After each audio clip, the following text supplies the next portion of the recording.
One of the important things to recognize is that Unilever's association with the MMA is not by coincidence. It's a strategic move by Unilever, because the recognition that we are moving away from a world of advertising where we talk at or talk to consumers to the point at which we engage with consumers. And creating engagement with consumers is largely going to be digital based, and within digital the most important feature that we're looking at is obviously mobile, where consumers talk back at us. When we engage with them, we get to gain insights with them.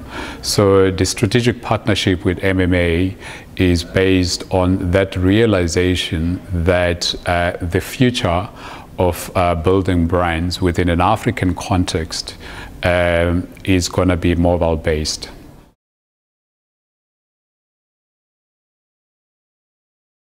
As a business, of course, you'd know that we've got our Unilever Sustainable Living Plan. Within the Unilever Sustainable Living Plan, we've got a number of different platforms, and one of those platforms is creating a brighter future, which sits in the DNA of who we are as a business, and it's our business purpose. And how we create brighter future, obviously, is through our brands. And if we carve out many of our brands, be it within home care, be it in personal care, or within foods, all of these brands not only serve people in terms of the products that we sell to people, but they have a bigger purpose. And I think that in the discussion that we've had today, if we look into the examples that we have shown today around Omo, helping kids in primary school with literacy on maths, it could be on Vaseline, solving problems around skin problems on kids. That is something that is within our DNA of Unilever, because we are just not a business that creates economic value. We are a business that creates social value, and we co-create that social value with the consumers that we serve. And the connectivity with those consumers is largely based around mobile as a platform.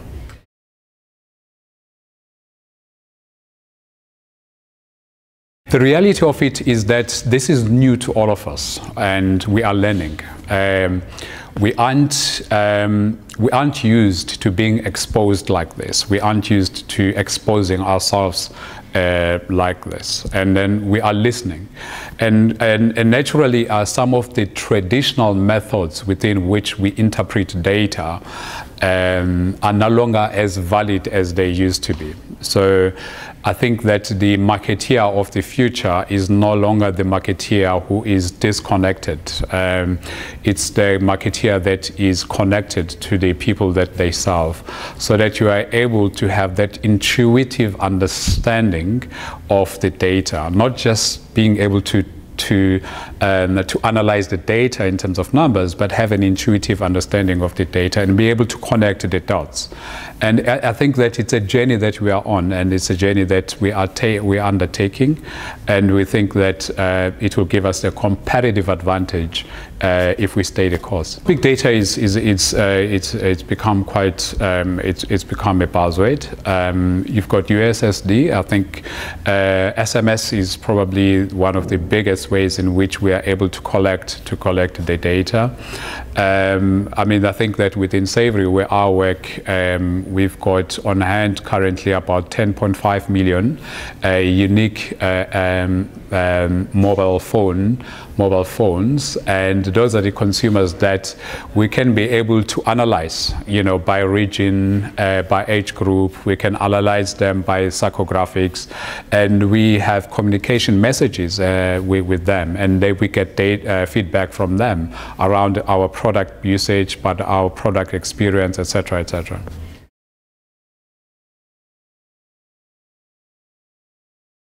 There isn't really a global consumer. We've got local consumers.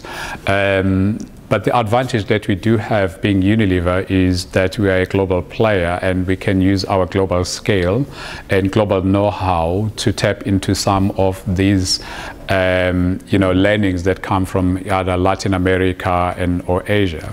But the work still needs to be done in terms of localizing the insights, because even though I think that at a global level we know that mobile is important, but the nuances that were to be apparent in the South African market vis-a-vis in Brazil still needs to be unlocked. And I think that's probably where the competitive advantage lies, is really about using the global scale, but being very clear about local insights and local challenges.